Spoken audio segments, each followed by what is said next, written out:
नमस्कार दोस्तों, मैं राजेश दुधानी एडवोकेट आज आपके साथ डिस्कस करने जा रहा हूं मकान मालिक और उनके अधिकारों के बारे में। दोस्तों, आजकल के टाइम में देखने को ये मिलता है कि कोई भी जो टेनेंट है वो मकान मालिक के ऊपर में हावी होने की चेष्टा करता है। यानी अगर उसको आपने एक बार अपनी दुकान या मकान में किराए पे रख लिया तो फिर वो ये चाहता है कि मैं अपने हिसाब से मकान मालिक के साथ में व्यवहार करूं या मैं अपनी शर्तों पे उसके साथ में व्यवहार करूं।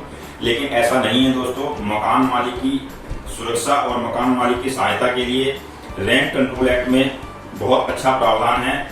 दिल्ली में स्पेसिफिकली 3500 रुपए तक की अगर आपकी रेंट है, चाहे वो दुकान में हो या मकान का हो, तो आप दिल्ली रेंट कंट्रोल एक्ट के तहत में किसी भी रेंट ट्राइब्यूनल में केस डाल सकते हैं। और 3500 के नीचे अगर आपका रेंट है तो आपको सिर्फ और सिर्फ ये दिखाना है कि इस प्रॉपर्टी की मुझे अपने पर्पज के लिए यानी मुझे अपने व्यवसाय के लिए या मुझे रहने के लिए जरूरत है। और आप बोनाफाइड के ऊपर में अगर आप केस डालते हैं तो ये एक समरी ट्रायल केस है, यानी बहुत शॉर्ट टाइम में इसके ऊपर डिसीजन होता है और कोर्ट द्वारा आपको इसका ऑर्डर मिल जाता है कि भी ठीक है, ये प्रॉपर्टी जो है आप अपने प्राइवेट यूज के लिए यानी अपने और अपने घर के जो ए क्लास के जो आपके लीगल हेयर्स हैं उनके लिए चाहिए, तो आपको ये प्रॉपर्टी बहुत तुरंत खाली हो जाती है। इसके लिए सेक्शन 25B जो DRC एक्ट का है उसके तहत आप केस डाल सकते हैं 14(1)E में। यानी आपको इस प्रॉपर्टी की निहायत जरूरत है अपने और अपने परिवार या बच्चों के लिए। दोस्तों, इस केस को डालते ही जो टेनेंट है उसको सबसे पहले लीव टू डिफेंड लेनी पड़ती है। यानी उसको ये बताना पड़ता है कि ये प्रॉपर्टी मुझे ज्यादा जरूरत है, ना कि लैंडलॉर्ड को। और इस चीज पर बहस के बाद में कोर्ट ऑर्डर करती है। अगर कोर्ट सेटिस्फाइड हो जाती है कि लैंडलॉर्ड को निहायत जरूरत है तो कोर्ट उस प्रॉपर्टी को खाली करने की ऑर्डर पास कर देती है और 6 महीने का टाइम देती है टेनेंट को, उसके भीतर उसको खाली करना होता है। अदरवाइज वो फिर सीधे हाई कोर्ट में ही इसकी अपील कर सकता है। और हाई कोर्ट में भी दोस्तों जब तक ऑर्डर में कोई लॉ पॉइंट नहीं हो तब तक हाई कोर्ट भी उस ऑर्डर के ऊपर में अपनी कोई फाइंडिंग नहीं देता और जो लोअर कोर्ट का जो ऑर्डर है वही फाइनल माना जाता है। तो इस तरह से दोस्तों अगर आपका 3500 रुपए तक का रेंट है तो आप DRC एक्ट के तहत में केस डाल सकते हैं।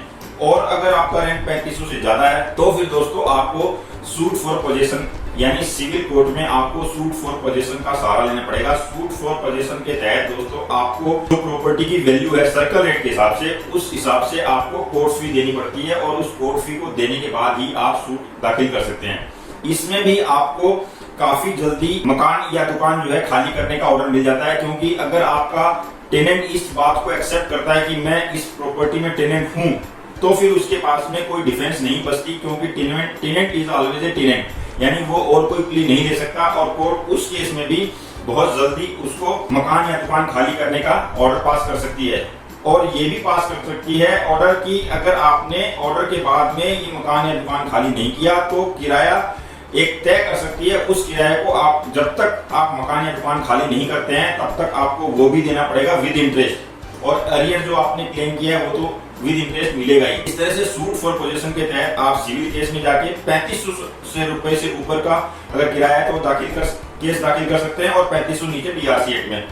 इसमें मैं 2-3 चीज बताना चाहूंगा। एक, आप जो रेंट एग्रीमेंट है वो 11 महीने तक का है तब तो कोई बात नहीं, उसको ना भी रजिस्टर कराएं तो चलेगा। लेकिन अगर 11 महीने के बाद का रेंट एग्रीमेंट, 11 महीने से ज्यादा का रेंट एग्रीमेंट है तो फिर आपको उसको बाकायदा रजिस्टर कराना चाहिए और जो रजिस्ट्रेशन की चार्जेस है वो दे देने चाहिए।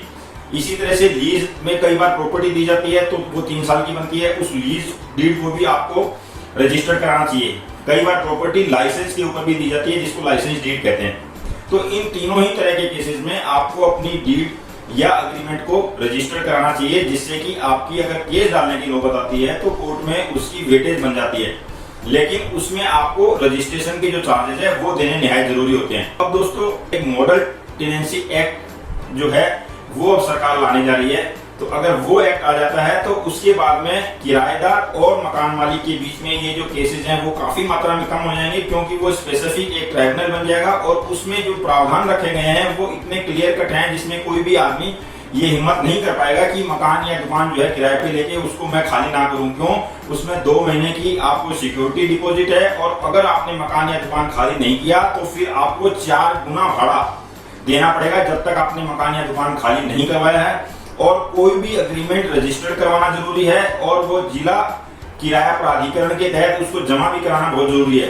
मॉडल टेनेंसी एक्ट जो प्रावधान में आ रहा है दोस्तों, उसमें जो शर्तें रखी गई है उसके तहत में किसी भी किराएदार को मकान या दुकान कब्जा करने की जो उसकी मेंटेलिटी है वो बिल्कुल खत्म हो जाएगी। क्योंकि अगर आप वो मकान या दुकान खाली नहीं करते तो आपको उसमें 4 गुना तक किराया देना पड़ेगा और आपको उसके अलावा उसके ऊपर इंटरेस्ट भी देना पड़ेगा। यानी आप उस मकान या दुकान की अगर सपोजिटली 5,000 किराए में रह रहे हैं तो आपको फिर 20,000 का किराया देना पड़ेगा। इसलिए कोई भी व्यक्ति इस बात की हिम्मत नहीं करेगा कि मैं किसी की भी दुकान या मकान को कब्जे में करूं। इसके लिए सिर्फ आपको इतना ही करना है कि आपको कोई भी चाहे लीज डीड बनाए, लाइसेंस डीड बनाएं या रेंट एग्रीमेंट बनाएं, उन तीनों चीज कंडीशन में ही आपको उसको रजिस्टर कराना पड़ेगा। और एक जो जिला किराया प्राधिकरण बनाया गया उसके तहत आपको उस डॉक्यूमेंट को जमा कराना पड़ेगा। यानी पूरी की पूरी जो प्रक्रिया होगी वो पारदर्शी होगी, उसमें किसी प्रकार की हिडन एग्रीमेंट्स नहीं होंगे, सारे के सारे सब सामने होंगे, जिसके तहत में आपको ये सारी की सारी प्रक्रिया करनी पड़ेगी।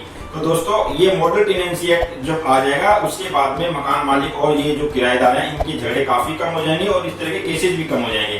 तो ये था आज का डिस्कशन मकान मालिक और उनके अधिकारों के बारे में। अगले वीडियो में फिर किसी नए टॉपिक के साथ मिलेंगे, तब तक के लिए नमस्कार, धन्यवाद। मेरा ये वीडियो लाइक, सब्सक्राइब और शेयर करना ना भूलें।